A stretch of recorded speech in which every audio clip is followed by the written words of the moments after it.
All right, we're in the shop today working on a 1790. Did an inspection on it.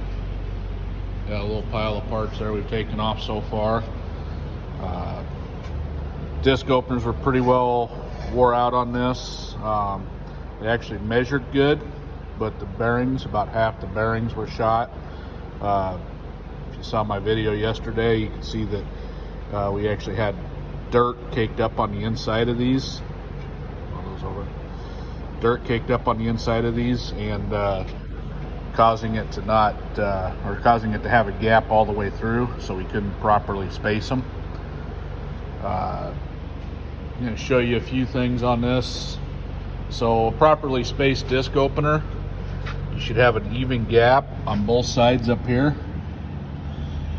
You don't want it to have a gap where one side's tighter than the other. So if you got your shims in there properly, you should have an even gap.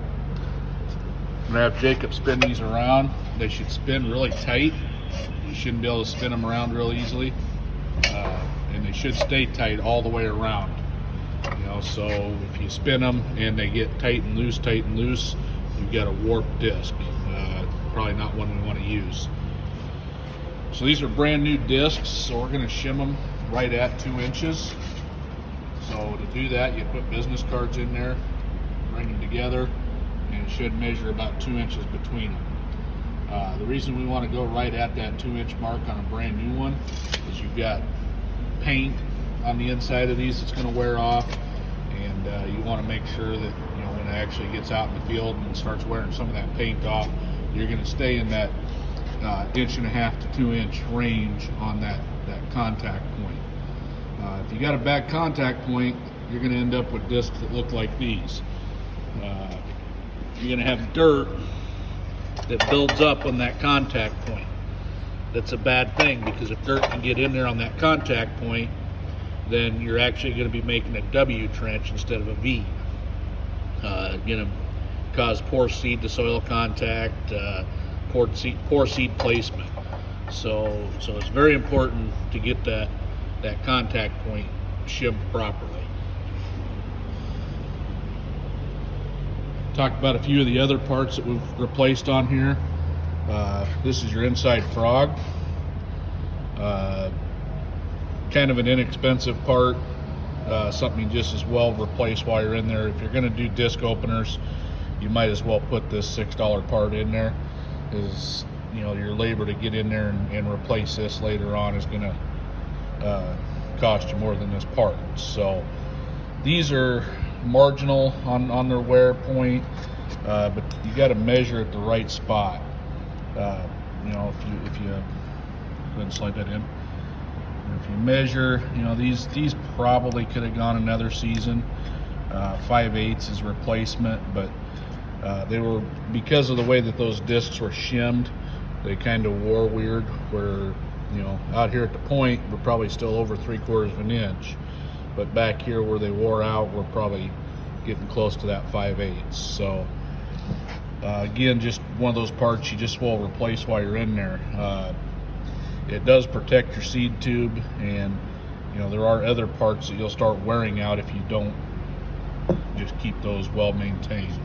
So here's a brand new one, measures just under 1 inch.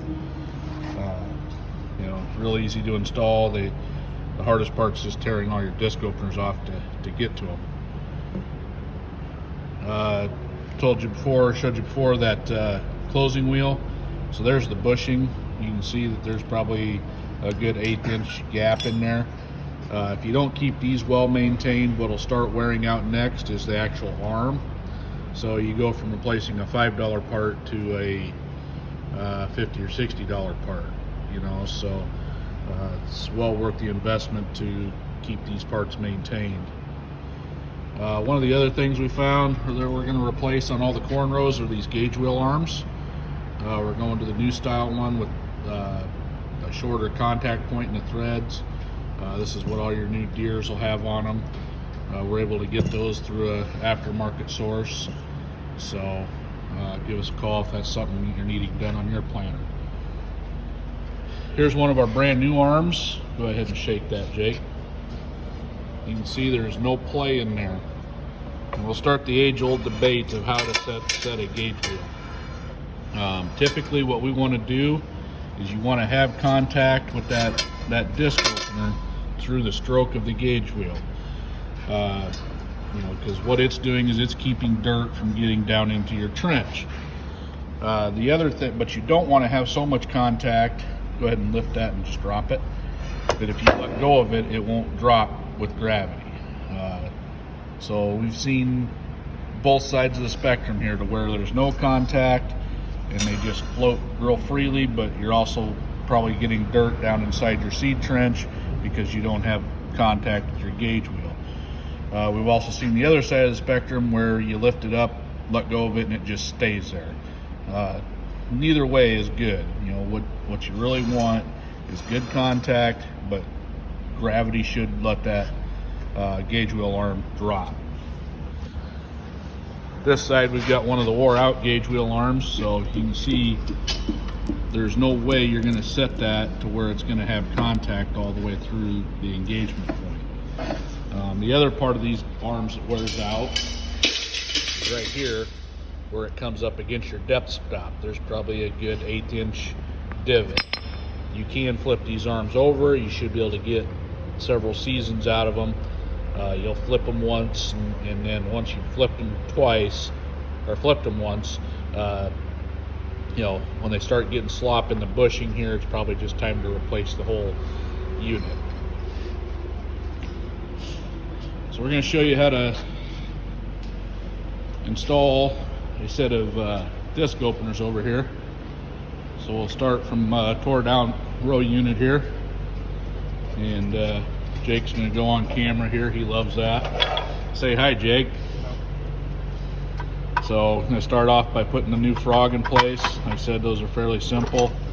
All you got to do is pull the seed tube, slide seed tube back in,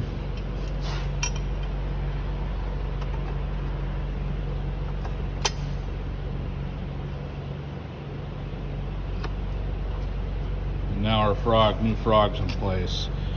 So Jake's already done a few of these, so he's got a pretty good idea of what he's going to need for shims. But as you can see, there's little shim washers here.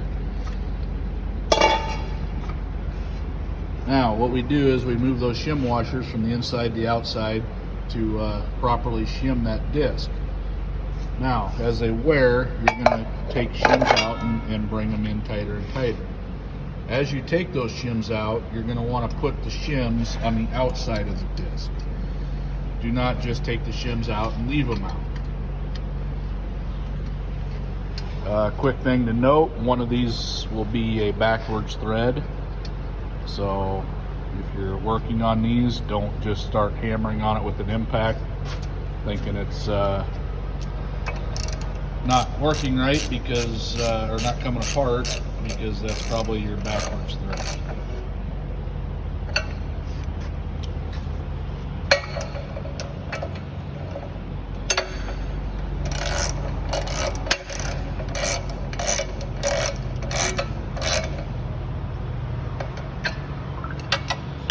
So now he's got it all tightened up. He'll grab his business cards there, high-tech measuring tools.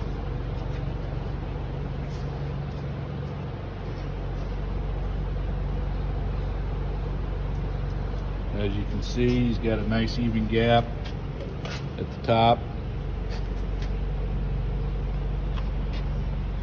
What he does is he brings that business card in to where they just start touching the disc. Looks like maybe we're going to have to take a couple shims out of this one. What are we, Jake? About 2 1/4. 2 1/4. So we'll probably take at least one shim out, maybe 2.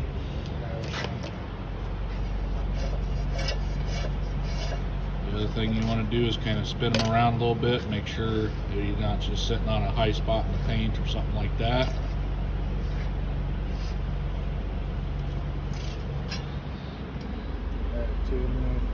Now he's right at 2, so that's what we're talking about the paint and stuff on the inside of these. You just want to make sure that you shim them maybe a little bit tight to start with, because they are going to loosen up as soon as that paint starts wearing off.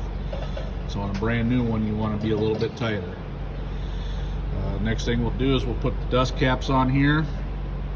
One of our little tricks when we're doing this is we put a little dab of silicone on that dust cap before we put it on there. Just 1 or 2 little dots. That kind of helps to hold those dust caps in place. We don't have the problems with those falling off near as much. So unfortunately, everybody's gone to these plastic dust caps and they don't stay on the best. But, and you can see these nice heavy duty center hubs. This is actually where we usually start seeing the most problems on a disc. It's usually not the opener itself, the blade itself that wears out, but we'll start seeing slop in these center hubs with the bearings. Or they don't get riveted on straight, and that's where you'll see it get tight and loose, so you want to get a good quality disc opener.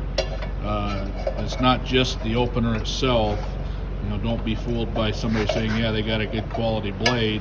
You got to have a good quality bearing and a good quality center hub, you know, this outer hub part, to make a good system.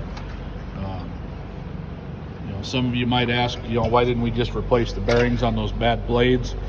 I've tried that in the past. It never seems to work out. And quite frankly, you'll spend more time and labor in putting new bearings in those than you will just replacing the blade.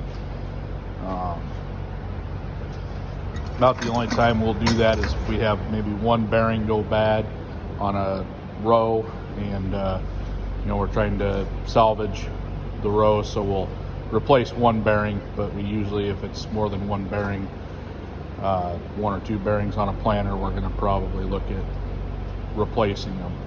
The other reason behind that is that, you know, if you've got one bearing that's bad, you've probably got more that are going to go bad. The idea when we do this is to make sure you got something that's ready for next season, not something that you're going to have to work on all season. You know, so if you got bearings going bad already, you might as well just replace the blades, because you're going to have more bearings go out on you. We'll be bringing more updates here and talking a little bit more about planter maintenance, and you know, keep watching. Say bye, Jake.